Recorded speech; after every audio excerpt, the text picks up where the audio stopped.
नमस्कार दोस्तों, मैं अभिषेक आज की क्लास में आपका स्वागत करता हूँ। पिछले क्लासेज में हम लोगों ने नाउन को समाप्त किया था और आज की क्लास में हम लोग उसके वर्कआउट को जानेंगे, मतलब उसके वर्कआउट करेंगे। ओके, सेंटेंस लेंगे, सेंटेंस में कौन से नाउन है और वो नाउन कौन सा है, मतलब नाउन कौन है सेंटेंस में, और अगर नाउन है तो वो किस तरह का नाउन है, इसको हम लोग जानेंगे। Okay, but before that we are going to know some vocabulary, लेकिन उससे पहले कुछ वोकैबुलरी हम लोग जान लेंगे। The first vocabulary is the सर्व।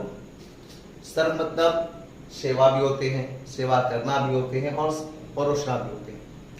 तो जब सर्व का मतलब सेवा होगा तो यह एक नाउन है, और जब सर्व का मतलब सेवा करना या परोसना होंगे तो वह वर्ब होगा। क्योंकि सेवा करना या परोसना या कार्य, और कार्य है तो ये वर्ब होगा।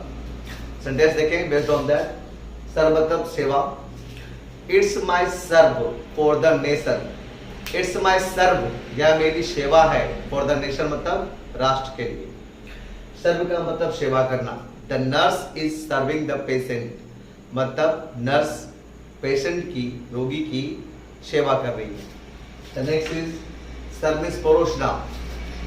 Now who will serve the food, कौन भोजन को परोसेगा। The next is server. The next is server. तो अगला है सर्वर, मतलब होते हैं परोसने वाला।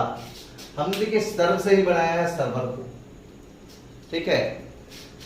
तो server sentence will be where the server, मतलब सर्वर कहाँ है, जो परोसेगा भोजन को, वो भोजन परोसने वाला कहाँ है। कभी क्या होता है ना कि वर्ब के अंत में आप ईआर देते हो और वह वर्ब नाउन की तरह काम करने लगता है, नाउन बन जाता है कहीं। जैसे टीच मतलब होते हैं पढ़ाना, इट्स अ वर्ब, ये वर्ब है। और टीच के अंत में अगर आप ईआर ऐड कर देते हो तो बन जाता है टीचर, मतलब पढ़ाना से बन गए पढ़ाने वाला, यानी कि शिक्षक। इट्स अ नाउन, ये नाउन है। स्पीक मतलब होते हैं बोलना, इट्स अ वर्ब, ये वर्ब है।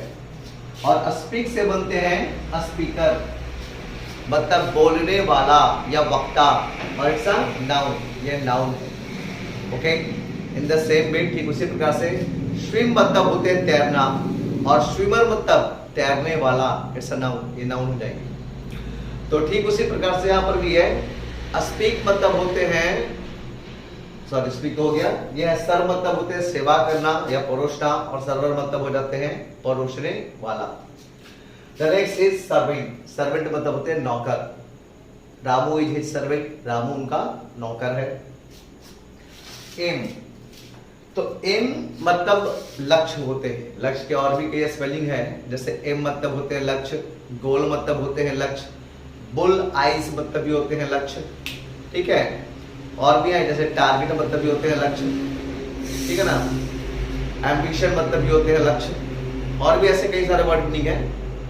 तो दिट विल द सिनोनिम्स हैं इनके। तो एम एक नाउन भी है, और साथ जान जाइए कि एम एक वर्ब भी है। एम का मतलब लक्ष्य, ये एक नाउन हुआ, लेकिन एम का मतलब अगर लक्ष्य करना हो जाएंगे तो that will be a verb, उस समय वो वर्ब होगा। अगर एम को हम एक वर्ब के रूप में यूज करते हैं तो उसके साथ प्रीपोजिशन भी लगते हैं। एम के साथ टू लगते हैं, और एम के साथ फोर भी प्रीपोजिशन लगते हैं। एम टू मतलब होते हैं के लिए चेष्टा करना या के लिए प्रयत्न करना, और एम फोर का मतलब होते हैं उसी तरह का सेंस, के लिए लक्ष्य करना। थोड़े से यूज में डिफरेंस है। Aim to do something, aim to के बाद कोई वर्ब आने वाला है। एम टू डू समथिंग मतलब किसी चीज को करने का लक्ष्य करना, ओके। और एम फॉर समथिंग मतलब किसी चीज के लिए लक्ष्य करना, ठीक है। समथिंग का मतलब होते हैं कोई भी नाउन वहां पर आप ऐड कर सकते हो। जैसे सेंटेंस देखिए, he aims to achieve a white collar job। he aims to achieve a white collar job मतलब वह एक अच्छी नौकरी को अचीव करने का, यानी एक अच्छी नौकरी को प्राप्त करने की चेष्टा करता है। और यहां देखेंगे he aims for a white collar job। he aims, वह लक्ष्य करता है, for a white collar job, एक अच्छी नौकरी को, वह एक अच्छी नौकरी के लिए लक्ष्य करता है या अच्छी नौकरी को लक्ष्य करता है। तो हमने aim for a white collar job okay, ओके, और यहाँ एम टू गेट या aim to achieve a white collar job दिया। एम टू के बाद यहाँ कोई वर्ब लाया था, जबकि एम फोर के बाद एक नाउन को हमने लाया, ओके। यहाँ पर एक वर्ड मीनिंग आई, उसको भी थोड़ा हम डिस्क्राइब करते चले। अभी आपने देखा कि हमने लिखा व्हाइट कलर जॉब, मतलब बताया कि एक अच्छी नौकरी। तो एक अच्छी नौकरी के लिए आप एक गुड जॉब भी कर सकते हो,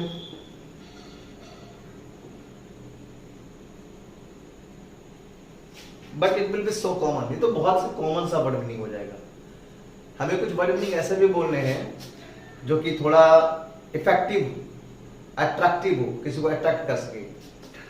तो ए गुड जॉब के लिए हम लोग यूज करेंगे अ व्हाइट कलर जॉब।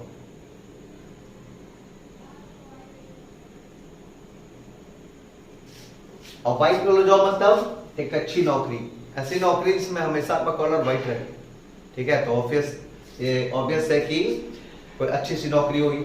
और व्हाइट कलर जॉब मतलब होते हैं एक अच्छी नौकरी, बेहतर नौकरी को, एक अच्छी नौकरी को हम लोग बोलते हैं white collar job, okay. Aim to का मतलब जहां होते हैं चेष्टा करना, के लिए प्रयत्न करना, तो इंटेंड टू का मतलब जो होते हैं के लिए चेष्टा करना या के लिए प्रयत्न करना। सेम सेंटेंस इंटेंड टू के साथ हम लोग बनाते हैं। He intends to become an IAS officer, okay, वह IAS ऑफिसर बनने के लिए प्रयत्न करता है। Sentence the next is regret और रिपेंट। जहां रिग्रेट मतलब भी अफसोस करना या पछताना होते हैं, तो सेम सेंस आता है रिपेंट से भी। Nowadays he is repenting, आजकल वह पछता रहा है, ओके। अच्छा, nowadays मतलब आजकल होता है, तो these days मतलब भी होते हैं आजकल भी। तो these days he is regretting या these days he is repenting, हम ऐसा भी बोल सकते हैं, आजकल वह पछता रहा है। तो उम्मीद करता हूं आपको ये सारे टर्म्स समझ में आए होंगे, ओके। अब मैं आपको समझाने जा रहा हूं कि कैसे किसी सेंटेंस से नाउन को पिक आउट किया जाए, और ये भी जानना है हम लोगों को कि वो नाउन अगर है तो किस तरह का नाउन है, okay. Like the first sentence I am going to make you write. ऐसे मैं एक सेंटेंस आपको लिखाने जा रहा हूं।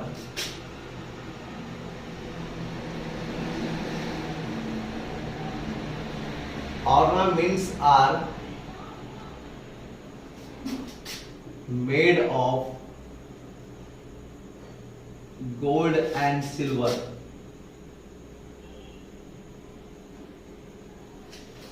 That means इसका मतलब ornaments are made मतलब गहने बने होते हैं। ऑर्नामेंट मतलब गहना होता है।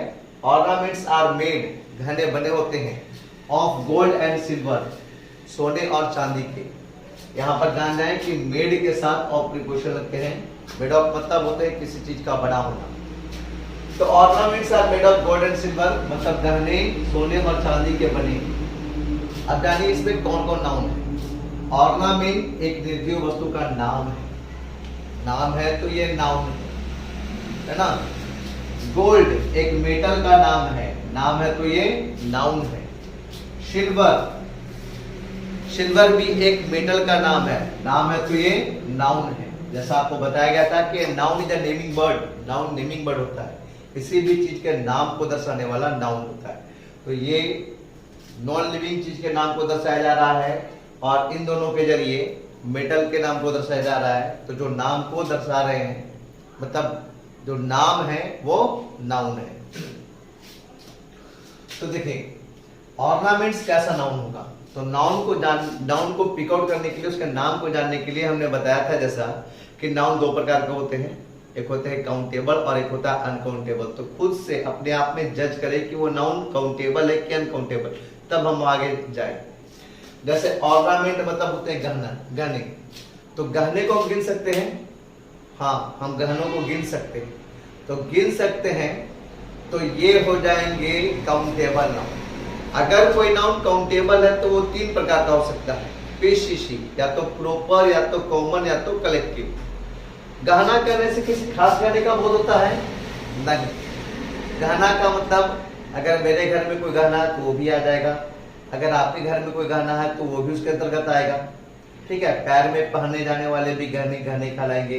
नाक या फिर कान में पहने जाने वाले गहने भी गहने कहलाएंगे। नोज रिंग इयरिंग होते हैं ना, वो भी गहने हैं। ठीक है, पायल भी अपने आप में गहना है, और भी रिंग वगैरह भी सब तो गहने ही है। तो गहना कहने का मतलब सारे गहनों का बोध होता है, तो ये सबका बोध कराने वाला कॉमन नाउन होंगे। ओके, गोल्ड, गोल्ड और सिल्वर ये भी नाउन है, लेकिन क्या हम गोल्ड और सिल्वर को गिन सकते हैं? तो नहीं, इसे हम गिनते नहीं, इसे नापते और तौलते हैं। तो चूंकि ये गिना नहीं जाता, इसलिए ये अनकाउंटेबल नाउन के श्रेणी में आएगा। नाउन दो, काउंटेबल और अनकाउंटेबल, तो ये आएंगे अनकाउंटेबल नाउन की श्रेणी में। अब देखने अनकाउंटेबल है तो बस ये दो में से किसी कोई एक होंगे। अनकाउंटेबल का मतलब ये तो या मटेरियल होगा या तो अब्स्ट्रैक्ट होगा। अगर गिना ना जाए लेकिन नापा या तौला जाए तो होंगे ये मटेरियल। अगर ना गिना जाए, ना नापा जाए, ना तौला जाए तो हो जाएंगे अब्स्ट्रैक्ट। इसे हम गिन तो नहीं सकते, लेकिन गोल्ड और सिल्वर को हम लोग वेट करते हैं, वजन करते हैं, तौलते हैं। तो that's why it is the material noun, it is also the material noun. Okay, the second,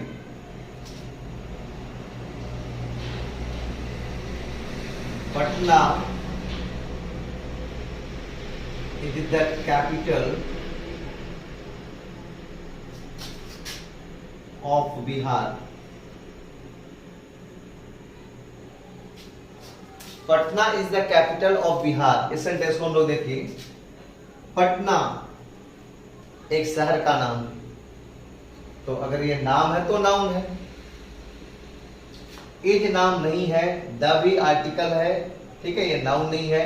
capital, हाँ, it's a name of place, यह एक प्लेस का नाम है। अब आप कहेंगे कैसे प्लेस का नाम है? Capital is the place from where a country और स्टेट इज हैंडल्ड।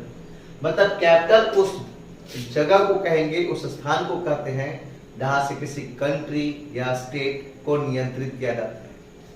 ओके, तो it's a name of place, ये नेम ऑफ प्लेस है, तो ये भी एक नाउन है। And Bihar is also the name, ये बिहार भी एक नाम है, एक राज्य का नाम है, स्टेट का नाम है, तो it is also a noun. क्योंकि ये नाम है तो नाउन है। अब देखिए नाउन है तो कैसा नाउन है? पटना, पटना कहने से एक खास शहर का बोध होता है। सारे शहर का बोध नहीं होता, एक खास शहर जो गंगा के किनारे अवस्थित है, जहाँ गोल घर है, ओके, हनुमान टेम्पल, ऐसे तो हनुमान टेम्पल और जगहों पर भी है, बट गोल घर सिर्फ पटना में है ना, और भी ऐसे कई चीजें हैं। तो पटना कहने से एक खास शहर का बोध होता है, इस किसी प्रॉपर टर्म को ये दर्शा रहा है, तो that's why it is a proper noun. और एक बात तो कहना मैं भूल गया, पटना को हम गिन सकते हैं कितने शहर है? तो एक शहर है, गिन सकते हैं तो काउंटेबल है, काउंटेबल में प्रॉपर, कॉमन है, कलेक्टिव में से ही कोई एक होगा, है ना। कैपिटल, क्या हम राजधानी को गिन सकते हैं? अगर हमारे पास 4 राजधानियों के नाम दे रखे हैं तो हम उसमें गिन सकते हैं कि हाँ 4 राजधानियां हैं नहीं, यानी राजधानी कैपिटल को हम गिन सकते हैं, ये काउंटेबल नाउन है। और अगर काउंटेबल नाउन है तो ये प्रॉपर होंगे, कॉमन होंगे या कलेक्टिव होंगे, यही 3 में से कोई एक होंगे। हम मटेरियल और अवश्यक के बारे में सोचेंगे भी नहीं इनके लिए, ओके, क्योंकि चूंकि ये काउंटेबल है तो बस इन्हीं 3 में से कोई एक होंगे। तो कैपिटल, कैपिटल कहने का मतलब राजधानी, तो सारे राजधानियों की बोध हो जाती है। दिल्ली भी अपने आप में कैपिटल है, पटना भी कैपिटल है, रांची भी कैपिटल है, मुंबई भी अपने आप में कैपिटल है, कोलकाता भी अपने आप में कैपिटल है। तो कैपिटल कहने का मतलब सभी कैपिटल्स का बोध होगा, और ये सबका बोध कराने वाला क्या हो जाएंगे? कॉमन नाउन हो जाएंगे। तो सबसे पहले देखेंगे कैपिटल को हम लोग गिन सकते हैं, तो गिन सकते हैं तो हो जाएगी काउंटेबल। काउंटेबल में 3 ही हो सकते हैं अब ये, या तो प्रॉपर, या तो कॉमन, और या तो कलेक्टिव। लेकिन ये सबका चूंकि बोध करा रहे हैं, सही हो जाएंगे common. In the same way ठीक उसी प्रकार से यहाँ पर भी देखें, बिहार, बिहार कितना राज्य है? एक राज्य है, हमने गिना ना, ये गिन सकते हैं, तो ये काउंटेबल है। अब जब काउंटेबल है तो ये पीसीसी में से कोई एक होगा, प्रॉपर, कॉमन या कलेक्टिव में से ही कोई एक होगा। बिहार करने से किसी खास एक राज्य का पता चलता है, तो that's why it is the what's proper noun. इसे कैसा नाउन? Proper noun. ओके, ऐसे और भी हैं सेंटेंसेस, कई सारे सेंटेंस हैं। He has no kindness for us. He has no kindness, उसके पास कोई दया नहीं है। फॉर अस मतलब हम लोगों के प्रति या हम लोगों के लिए। तो देखिए ही किसी व्यक्ति का नाम आज तक सुना आपने कि उसका नाम ही है, ही कुमार, ही कुमारी, सॉरी कुमारी तो के लिए हो ही नहीं सकता। ही कभी सुना है ही कुमार? नो। ही किसी का नाम हो नहीं सकता, ये नाउन के बदले में आता है। ओके, हैज भी नाम नहीं है, नो भी किसी का नाम नहीं है, काइंडनेस नाम है। कैसा नाम है वो बताऊंगा मैं। फोर प्रीपोजिशन है, ये कोई नाम नहीं हो सकता। अस भी कोई नाम नहीं है तो नाउन नहीं है। इसमें बस एक नाम है, एक नाम है, एक नाउन है, वो है काइंडनेस। क्योंकि ये नाम है तो ये नाउन है। किस चीज का नाम ये जाने। क्या काइंडनेस यानी किसी की दया को हम गिन सकते हैं? नहीं गिन सकते। ठीक है, तो ये नहीं गिना जा सकता तो अनकाउंटेबल है। और अनकाउंटेबल नाउन दो ही होते हैं, या तो वो मटेरियल होते हैं या तो ये एब्स्ट्रैक्ट होते हैं। मटेरियल तब होते ना जब गिन नहीं सकते लेकिन नाप या तौल सकते। लेकिन काइंडनेस को तो ना गिन सकते हैं, ना नाप सकते हैं, ना ही तौल सकते हैं। तो it is the abstract noun. एक ऐसा नाउन बन जाएंगे एब्स्ट्रैक्ट नाउन। अब बात आती है किसका नाम था। हाँ, तो काइंडनेस एक फीलिंग का नाम है। ठीक है, आप अपनी माँ को देखती हो और आपको पता चल जाता है, आप महसूस करते हो, उसे फील करते हो कि माँ को मेरे लिए काइंडनेस है। तो आप उसे देख नहीं सकते, गिन नाप तोल नहीं सकते, लेकिन आप उसको फील करते। यह एक भाव का नाम है। ओके, तो काइंडनेस इट्स अ नाउन, अबस नाउन। तो उम्मीद करता हूं ये सारी चीजें आपको समझ में आई होगी।